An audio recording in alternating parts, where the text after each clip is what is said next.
Hello, all you crazy people out there. My name is Michael. I like wizards and dragons and making games. Welcome back to Making Bullet Hell Games and Game Maker. Last time all the gameplay things are in place, today is just going to be the final, like, making things look nice episode before actually building the game. So let's get into this. For the duration of the series, this game has had, I feel like, a lot more of the bug fixing episodes than Bombardier did. I don't remember if I was just like being more methodical about things and trying to address bugs as I found them instead of just kicking them to the backlog in Bombardier, or if I just off-screened more stuff back then. I'm guessing the issue is not that I just have more bugs this time than the last time, because the last time it was just, well, there was a lot more code and honestly a lot more places for things to go wrong. One thing that I don't think is actually on this is this thing that keeps rearing its ugly head every time I shoot down one of the centipedes, and it's really annoying, and I'd love it to not happen. The centipedes. The error message in this case says index 108 does not correspond to an existing time source, and that may possibly just be as simple as in the destroy event, or something of that nature.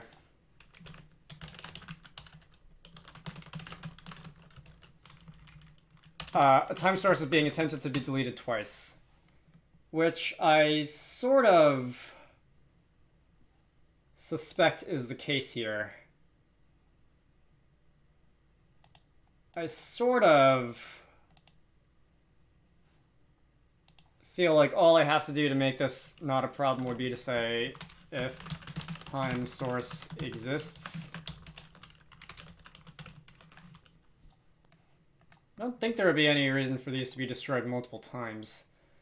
Alright, let's run this. Let's go to the centipede level and let's see if it crashes still. Which one was that? This one?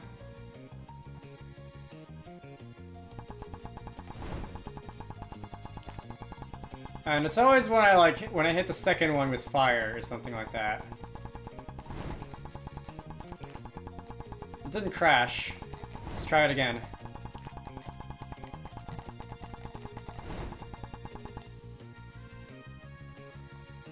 I wonder if, like, since it always seems to, there it goes again.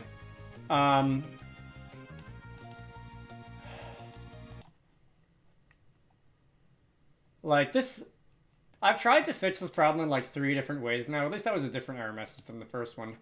But I'm starting to wonder if like I should just ditch this enemy. It's a cool concept, but there's just so many places where it can go wrong. That's a function that exists. I have a weird feeling that's gonna end up like orphaning segments though, which I obviously don't want. I feel like the reason that it happens is because like there's a damage tick on the fire effect on the same step as like a damage tick from the regular bullets, and I feel like that's what's causing this.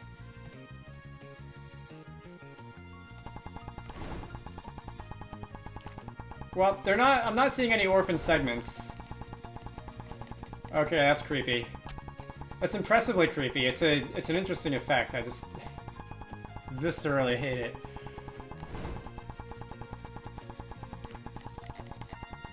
Alright, you're gonna have to circle around again. I definitely feel like certain enemies should be giving you more score, though.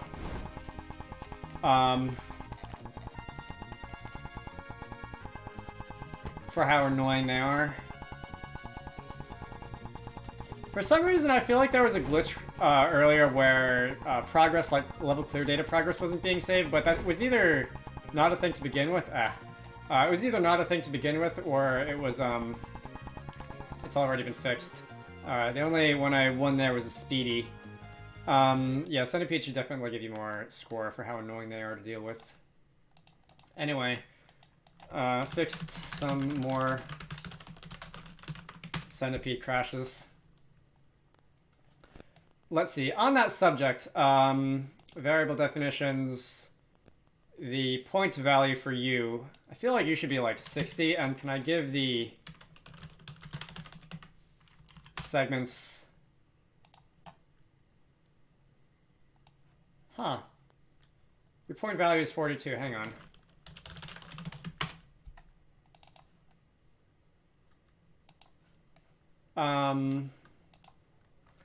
I feel like the score is not being calculated correctly because as I was watching it,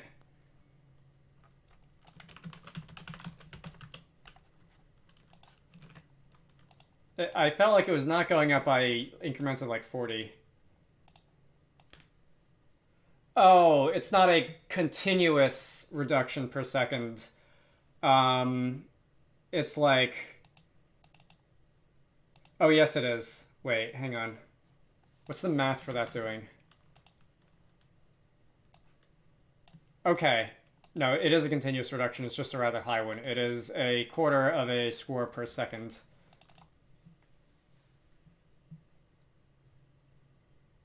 Wait a minute. Alright, so this is going to be 1/60th divided by 4, which is going to be 1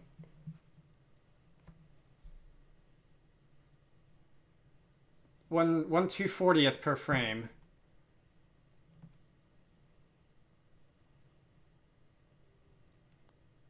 Which is going to be about a quarter per second.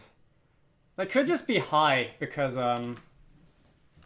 like you're not mowing down enemies constantly in this game because things tend to be a little bit on the beefy side. Alright, let me watch how it reduces, how the multiplier reduces. Oh, it's not shown. Alright, 25 from that one.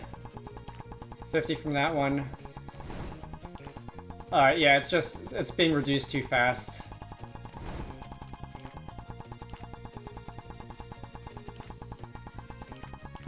In some cases, it's definitely not even being incremented at all, though.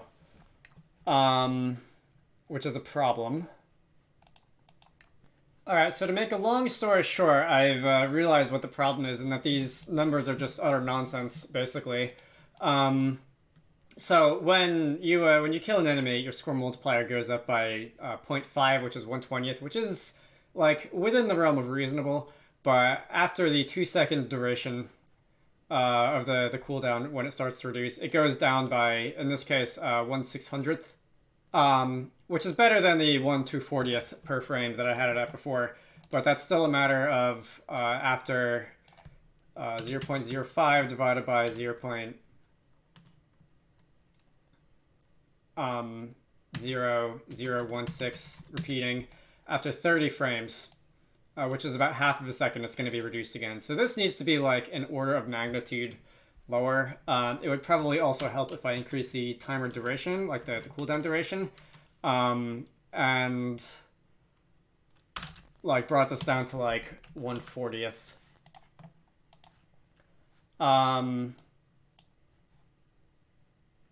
So that's going to be 0.05 divided by 0.00, and then it was 1/6, so it's going to be 0.4 about, which is going to be 2 seconds for it to reduce by that amount, which probably okay. I would rather err on the side of having a higher multiplier than on the side of having a lower multiplier. Let me run this again and see what it feels like. I realize that I'm 15 minutes into this recording and I've yet to actually finish off a bug that was actually like officially on the bug board, but well, as you can see, the score is definitely going up, and judging by the fact that it's not going up by even increments of like 10, you can see that the multiplier is doing its job. Alright, I'm actually going to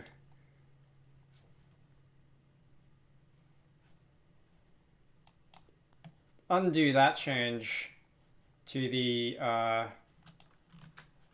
I'm going to reload, thank you very much. I'm going to undo that change to the centipede score value, and I'm going to made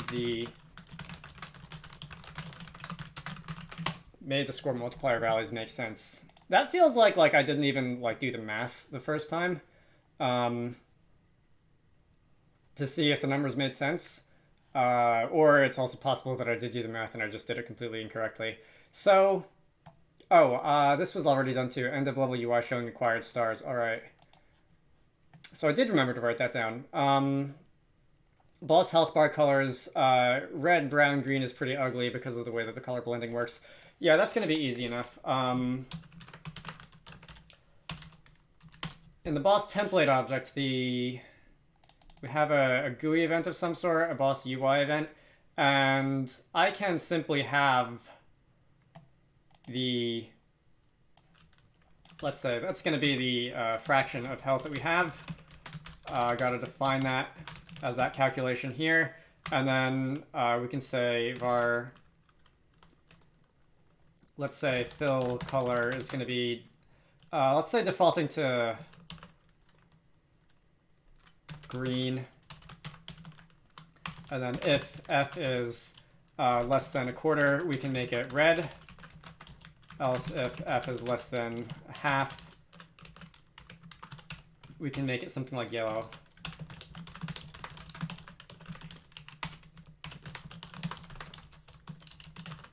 I believe that is the Pokemon color scheme for health bars.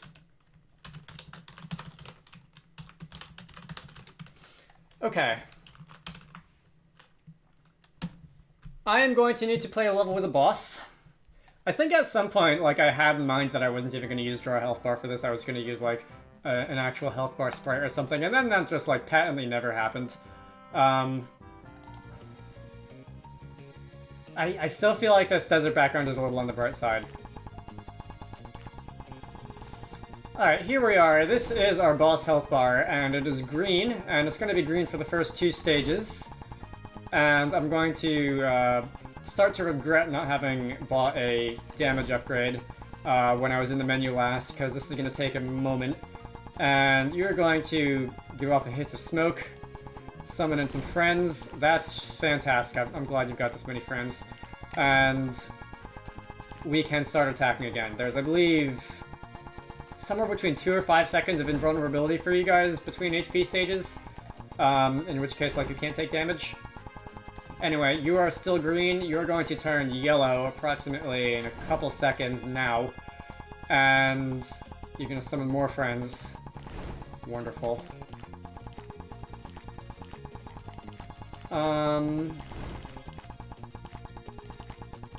See if I can get these all before they get to the bottom. I took damage from something. Anyway, you're yellow now. And once we get below the next stage, yeah, these are getting to be a little harder to dodge, aren't they? Can you target me all the way out here, by the way? You can, alright. I've forgotten how, like, precisely I'd made that work. And you turn red. Alright, that's good. I like those homing bullets, although I feel like they should scatter a little more. I feel like I should increase the spread value when they're shot. What are the other things that shoot homing bullets? I don't remember. I can look that up after this. That's just like little bits of game feel. Alright. Music still feels loud compared to sound effects. Let's see, I can get rid of this notepad.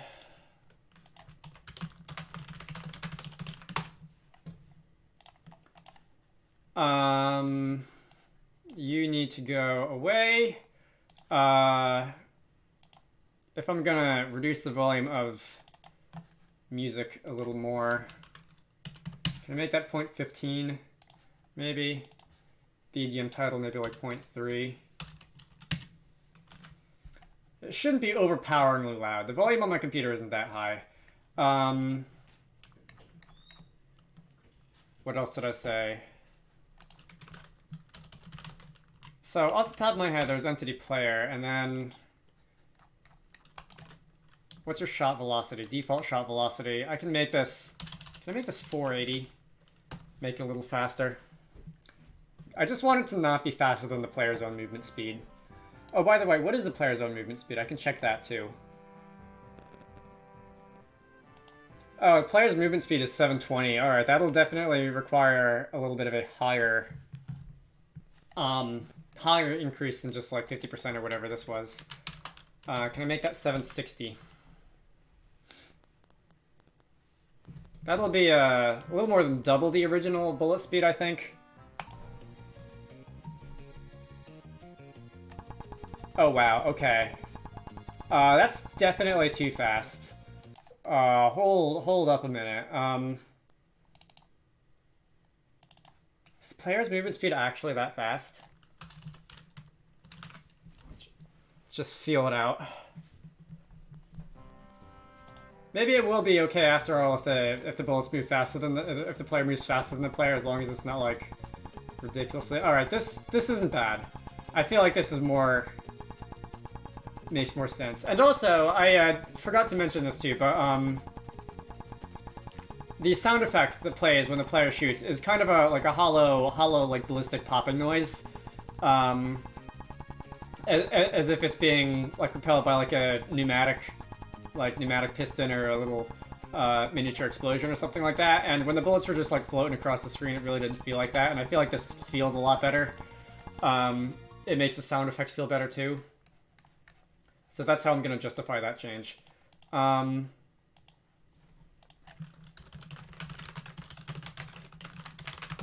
Increase the player shot velocity a bit. It's not exactly qualifying as making the move a tiny bit faster, but it's the spirit of the task that matters. So I'm going to also check off the boss health bar thing. There's a couple other remaining items. There's one bug changing the screen size also affects the background scale. And also, obviously, I want to do a thorough test in release mode to make sure that things like save files and preserving the settings and everything work. Oh, you know what I also need to do?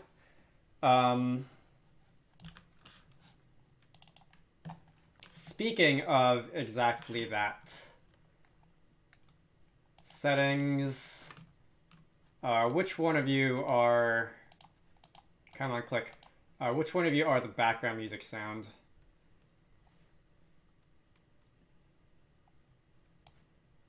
Alright, that is the master volume. That doesn't actually do anything, does it?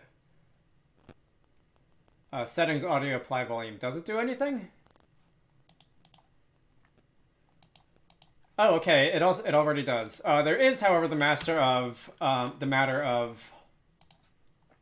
setting the background music volume. And that's going to be audio set gain. Audio sound gained. Audio sound gain. The level is going to be self.bgm, and the time is going to be 0. It's going to happen instantaneously. This is going to need to happen only if there is a BGM playing, which there should be at all times, but I just want to check anyway, just in case. Undefined appears where real is expected. That is, like, not possible. Feather still has some things to be worked out in the LTS version of GameMaker. I also probably should take settings.audio.se and apply that to all of these now. But I'll check this first to make sure it works.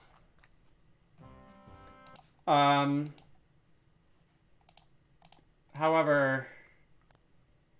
Okay, so the background music volume is also has its setting applied when you click the buttons. Alright. So this is the volume of everything now. If I go into settings, turn down the master volume to, like, let's say 20%.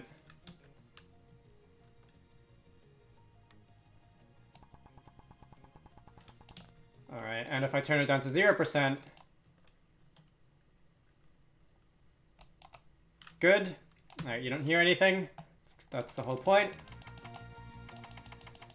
If I turn down the background music volume, you can still hear the ambience and you can still hear the sound effects and everything, but you can't hear the background music.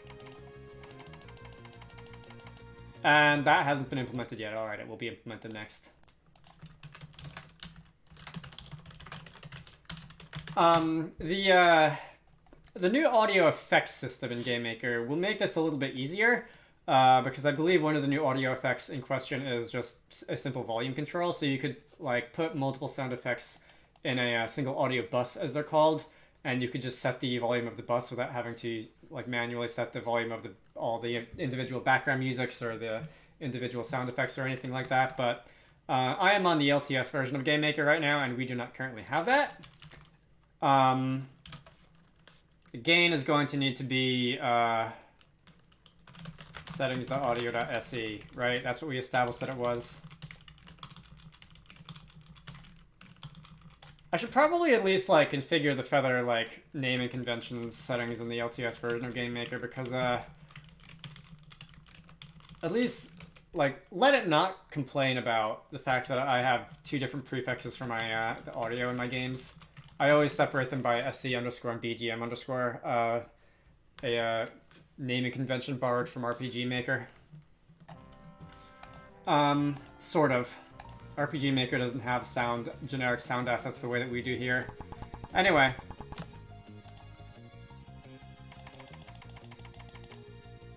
Oh, I also am going to need to set the volume of the ambience track, because that's controlled separately.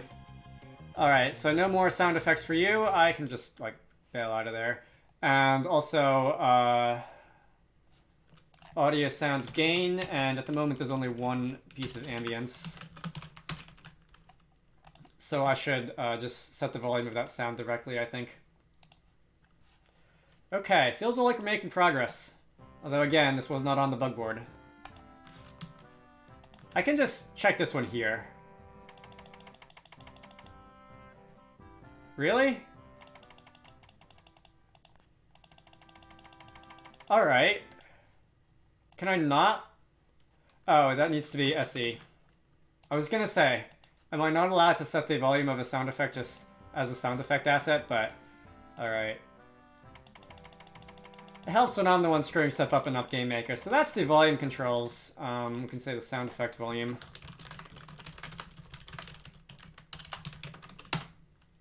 Has been implemented. I've been recording for 30 minutes, and I've actually made decent progress on this. Changing the screen size also affects the background scale. I recall some weirdness with this, particularly when it came to full screen.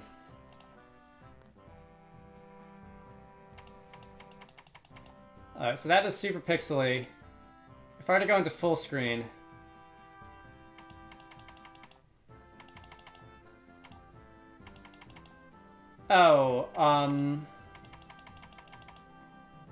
some time ago, and I don't actually remember when I did this, but some time ago, I changed it so that you can't change resolutions when you're in full screen mode, and I assume that would have fixed the scaling issue. I don't see any issues now. I'm just gonna check that one off. Alright, where are we? Here we go. Closing in on the final game. Friendly fire bullets. Like, there's more I need to do that's not here. Should I document the other things for completion's sake? I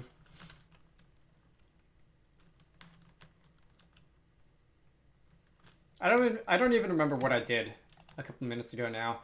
The game name Buggy as Hell, that's kind of a thing for, like, next time, because I'm going to set the program metadata and everything next time. Friendly fire bullets make them dagger-shaped like the players and rotate them in the direction of motion. Oh, you know what? Another thing I wanted to do is bullet homing. Where are those released? Here. Is that only? I thought there was another enemy that shot homing bullets. It wasn't it the wasps or something? Oh, that would be set by a variable definition. Anyway, the bullet spread, the initial bullet spread can be something more like 60 degrees. Let me go back into the cockroach level and see what this is like. I feel like when the spread isn't high enough on a homing bullet, it just feels like a bunch of bullets clumping together, and it doesn't feel like they're really homing in on you as much as I'd like. And I feel like if they were kind of all zigzagging around the screen chaotically, one, they'd be harder to dodge, and two, it would sell the effect better. Alright, here we are, stage 4. You should be shooting homing bullets at me starting about now. Yeah, alright. Even now, I feel like the spread could be higher. But they do zigzag around a little more chaotically. Which I think is visually more interesting. I might bump the spread up even to like 90 degrees. And also, of course, I still need to test the wasp levels. Alright, let's test the wasp. Hornets, rather. Your bullet spread is going to be defined down here, isn't it? 45 degrees. Let's bump that up to 90 also. I feel like really, don't hold back when it comes to the, where's wasps? Hornet's nest, this one. Don't hold back when it comes to the effects, certainly. Alright. Yeah, they're really given space to wander around the screen now, which, again, does make it somewhat harder to dodge, and I hope makes it really feel like they're chasing after you, more than just a couple bullets that are just going to tail in your direction. Alright, let's get rid of that. Homing bullets have more.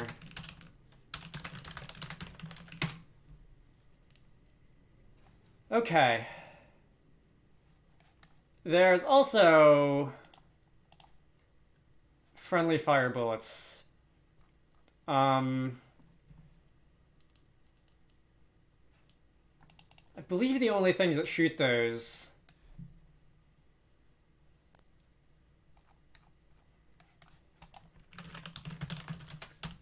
are the bagworms when they blow up.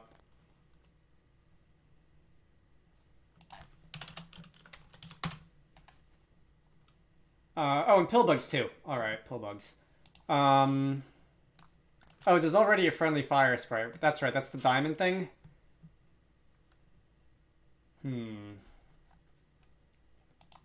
I feel like, and this might end up looking kind of stupid.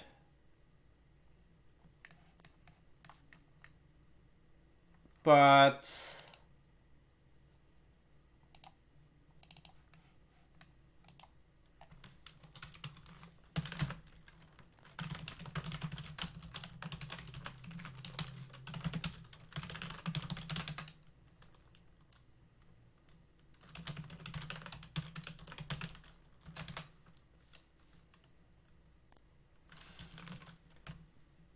can I make him spin instead?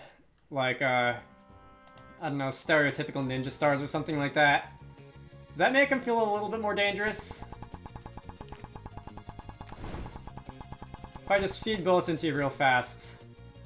I like that. Alright, I think that's better than what I had in mind originally. I can, of course... So, for those unaware, current time is the number of milliseconds since the game has started. That's generally a decent, like, back-of-the-envelope calculation for timing. For example, this is going to have them rotate at 1 degree per frame. So it's going to do about 3 revolutions per second. 3 full revolutions per second. At least as it was now. Before, it would be about 1.5 full revolutions per second. So let's see how this looks. Alright. Yeah, let's have them do that. Alright. That's a very simple fix. And not a very impactful change in the grand scheme of things. There we go. Workspaces. But it's, again, it sells the effect. It makes them look more dangerous. The player already knows they're dangerous to them. But, I feel like it makes more sense to have them attacking the, enemies in that way.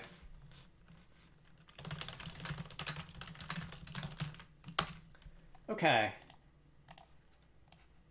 That's all that I've got here. I do need to make sure that the settings files are changed. That is going to be a programming task, I think. Can I... Here we go. I keep Control-S-ing that window. I don't need to. To do this, I think I'm going to actually steal from Bombardier and see how I did it there and see if I can just, like, yoink that code and just plug it into here and have it work. While that's loading, I'm going to get up take 5 minutes and go get something to drink because my water bottle is empty and I'm very thirsty. Alright, man, I keep forgetting that this game only had 1 volume setting. It only had, like, the setting for everything as opposed to splitting it between the music and the sound effects. Boy, that's not even, like, a complicated ask for a game to have. And I, apparently never got around to it here. So, Bombardier works in GameMaker LTS, which is kind of nice, but the part that I care about is... what happens... Really?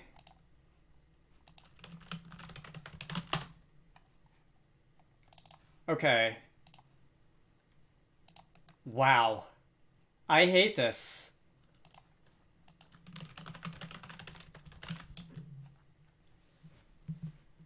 Did I really store all the settings in one game struct? It looks like I did. That's amazing. I hate this. Alright, there's also some business down here with like async load. I was trying to make async load for settings files in GameMaker not suck. I did that after I did the main series. That was a change I made afterward, and there's no way around it. Async load in GameMaker sucks. It's necessary for some target platforms, but making it actually work is like the worst. Because you can't just pass a callback function to the async buffer load and whatever. You have to like save the reference to the async buffer ID and then go into the event, and it's just a whole big mess. I'm not doing it here. Fortunately, on desktop, you don't really have to worry about synchronous saving and loading.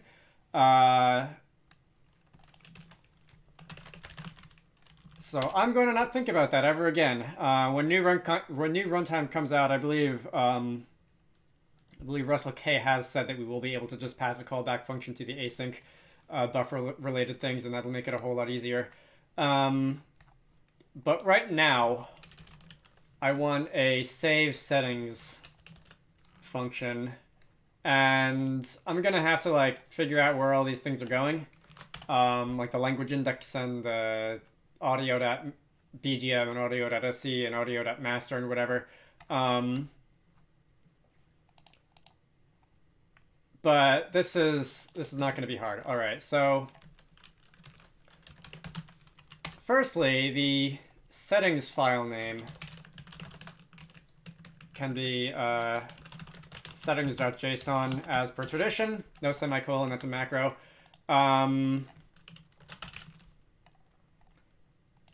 The JSON that's saved, I can just like ship off audio.master, audio.bgm, audio.sc.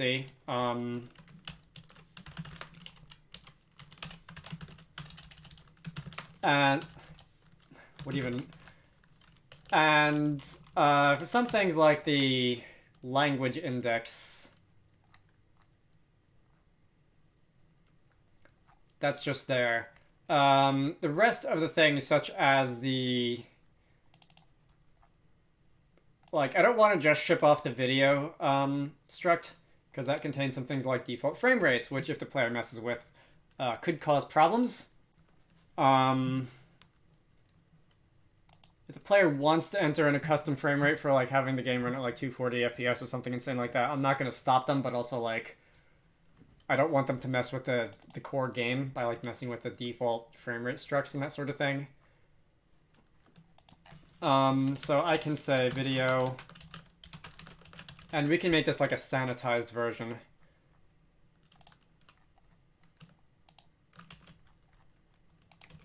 Of all this. Frame rate index, frame rate value is fine. The scale index, scale value is fine. Size index, size value is fine. And that should be everything. All the settings that need to be saved.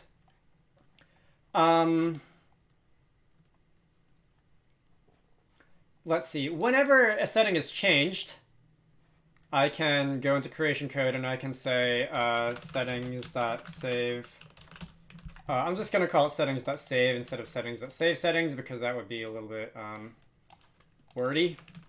Now that I'm separating all these things into their own dedicated objects, that's fine. The code is fairly descriptive. And that's that. Anytime one of those buttons are clicked, we will save the settings.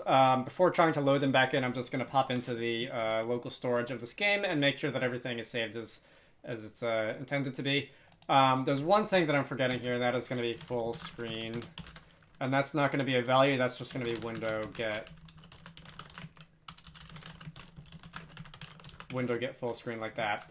Okay, so let's run the game. I'm going to open up a Windows Explorer folder, and there's apparently missing something. Do I have like... Oh, that can't be a semicolon because that's not a, that's not code, that's JSON.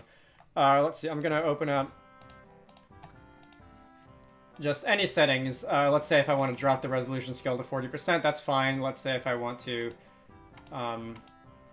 increase the window size and decrease the music volume to 40%, and close the game. And then if I were to go to my user folder, app data, local, where are we? LMAG, settings.json. I can beautify this with a Notepad++ extension, and it looks like everything that was intended to get saved didn't get saved. We did not attempt to serialize a method when you do JSON stringify, because that is not really something you care about having in JSON files most of the time.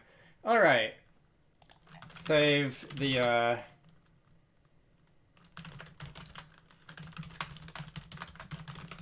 settings when you make a change. Next, we need to load them.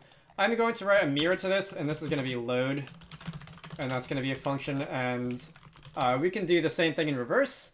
This is a fairly mundane process. It's going to be buffer load from settings file name. First, we can try catch this whole thing. Don't generally use a lot of try catch in my code, because generally, if there's an error that can happen in your code, it is also possible that you can find the source of the error and fix the source of the error. But when it comes to things external to the game, such as loading files or saving files even sometimes, or receiving data over a network, things that the player can interfere with and that can be messed up in various ways, or things that like data can be corrupted when it comes over the network or something like that, or malformed in some other way, then try catch is really a godsend. Var load JSON equals JSON parse buffer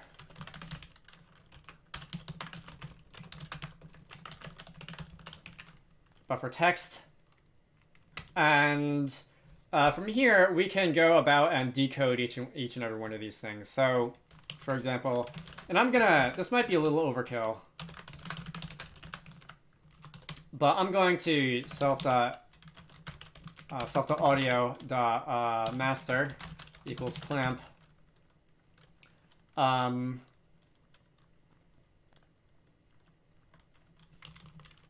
just going to call this JSON because I don't feel like typing that out over and over. JSON.audio.master01. So in case the player messes with the value and then inserts something that doesn't make sense, we're going to constrain it to between 0 and 1. We can also attempt to string it if we're really feeling rigorous. BGM,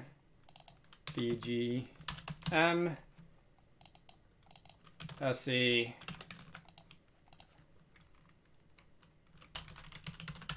told you this was going to be mundane. What's next? There are 2, 3, 4, 5, 6, 7 video-related settings. And you can't just have like a floating try block, can you?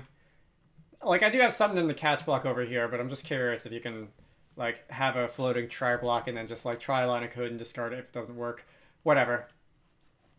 Self.video.framerate.index is going to be clamp json.video.framerate.index between 0 and the length of this array.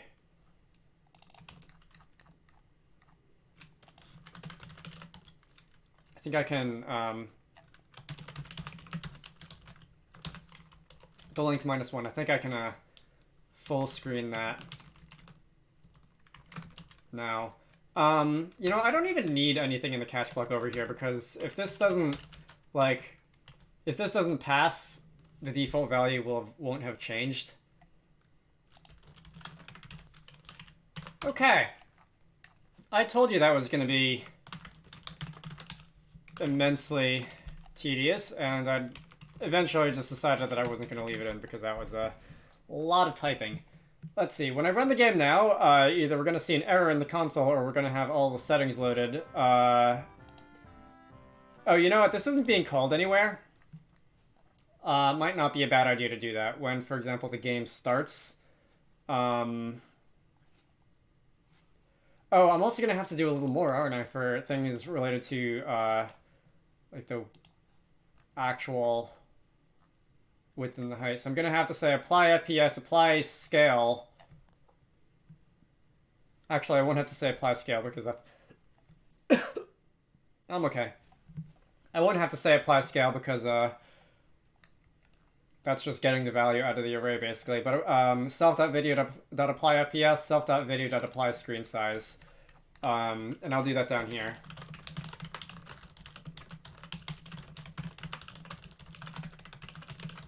And was there one related to audio too? Self.audio.apply volume. Like that. And I'm still not actually running that code anywhere.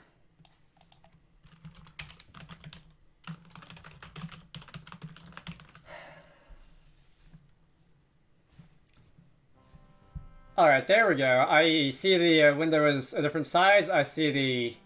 I don't think the resolution... The background is of a different resolution. Okay, so the scale did not get saved. The volume did.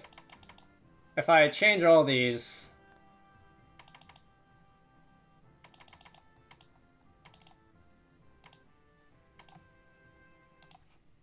let's see which, if any, settings do not get saved. Frame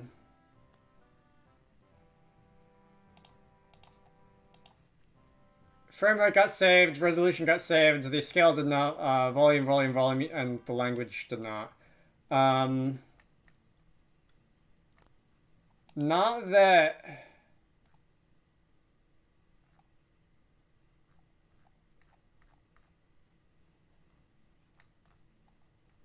Oh, for one, I'm not actually loading the language setting.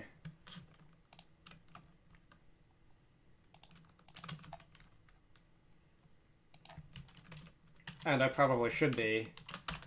Self video... Or self.language index is all it is.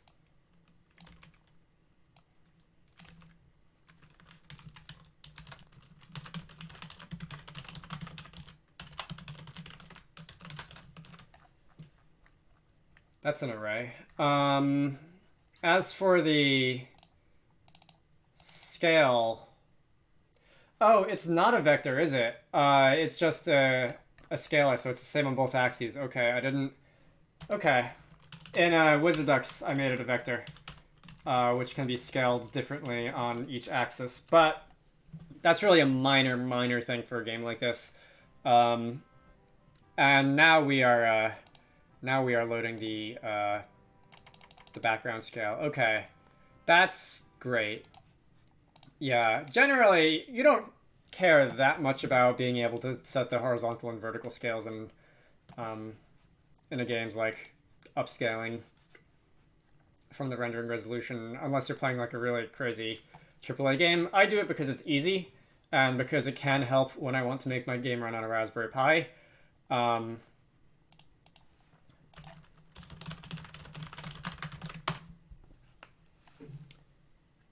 But that's about all there is to it. So I think with this, we can check that off. Next week I'm going to do that. I'm just going to run this in release mode just to make sure that nothing funny happens. Since it's actually been a while since I ran this in release mode, I just want to make sure nothing funny happens when I try to load a save. I'm fairly confident that everything was okay.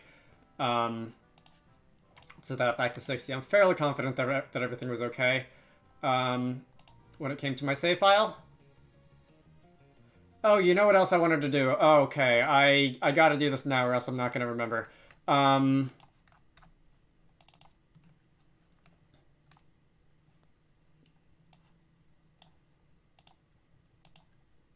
the upgrades menu, when you mouse over one of these, it should show the cost.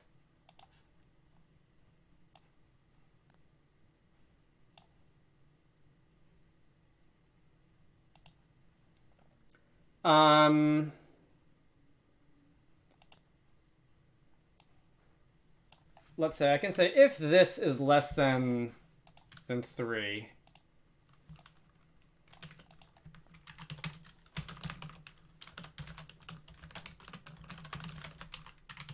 I can tack on some additional text to this, and that's going to be upgrade cost, and that can just be a nice %0. And from there we can insert whatever the upgrade cost for the level happens to be.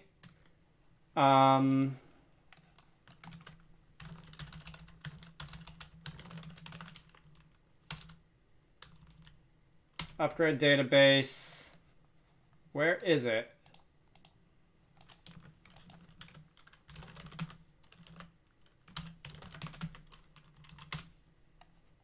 Oh my god, really? Alright, well, that's a very annoying issue with LTS, is that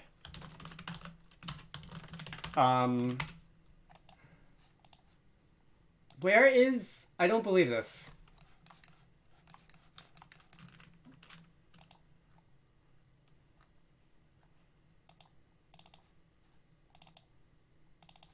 Why isn't this opening? This is so weird. Why can I not...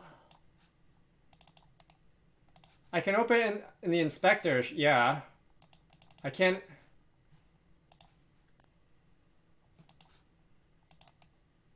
Game Maker. Can I clone it, delete the original, and then open the clone? Alright, that was the weirdest thing I've ever seen.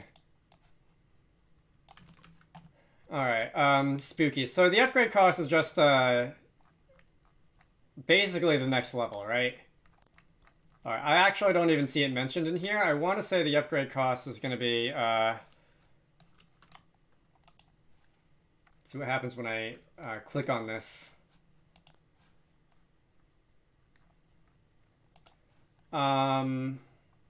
Is there no on click? Oh, it's its own object.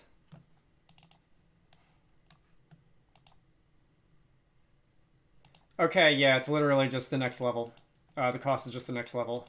So I can make this nice and easy and say,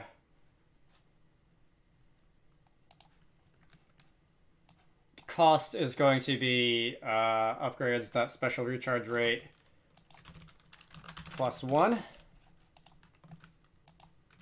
And now Game Maker is starting to implode on me with this feather business here. I'm gonna want to do something similar here. Alright, so assuming I didn't break anything when I deleted that script and recreated it, and I don't think I did, and I still don't understand why I had to do that. Let me just run the game now. Let me go into the upgrades menu, and it should show the cost. Upgrades are over here. Upgrade cost is 1. Alright, I have 1 star available. That's great.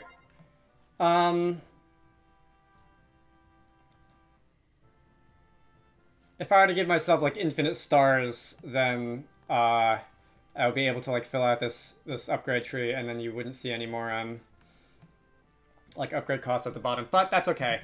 Let's see. And I'm like... I've got a 40% success rate at actually spelling the word upgrade correctly. Alright, is there anything else I want to do? So, not today. My homework for this series for next time is going to be to play through this several times, probably playing through it on OpenGL targets as well, and trying to find new ways to break it. If I find any new ways to break it, I will off-screen the solutions. This is going to be 0.40, and I will do the fixes off-screen because I don't want to make any other videos in which I touch the code, aside from, like, building the executable and whatever. next time we're going to do this, and then we're going to be moving on to Sprint 4. And a lot of these probably, honestly, aren't going to take as long as I'm making them out to be, but we'll see. If I can get through actually creating an itch page and creating... I'm going to try and actually edit a trailer for this one too. I didn't end up doing that for the last one. I wanted to, but I just kind of got lazy. And honestly, it wasn't a game that had enough activity that it was easy to make a trailer for. This one probably might be a little bit more so. If I can edit the trailer on video, I'll do that. I might montage it. That's going to take a long time. I don't know if I want to make a 2-hour video of me just editing. Maybe that could be live stream material or something. But we're going to finish this off, and then that's gonna do for this game. So if you want the code for this, as always, look for the GitHub repository down in the video description. Look for the 0.40 release.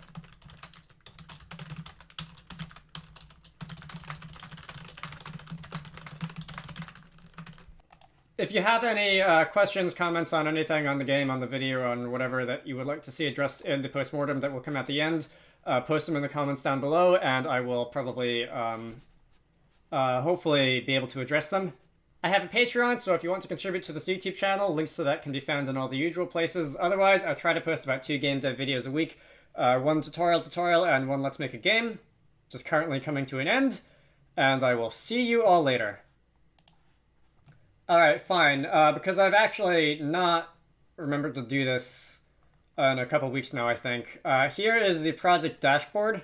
Like, overall, most of the open work items are backlog things that I don't know if I'm going to get to or not.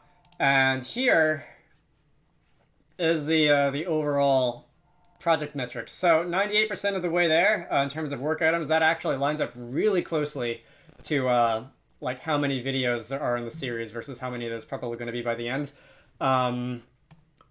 In terms of points, that's a little bit under the mark because I made things like upload the game itself worth a lot of points, which realistically won't be super difficult. They're just kind of an important milestone, so I felt like they should be worth more. Yeah, project management.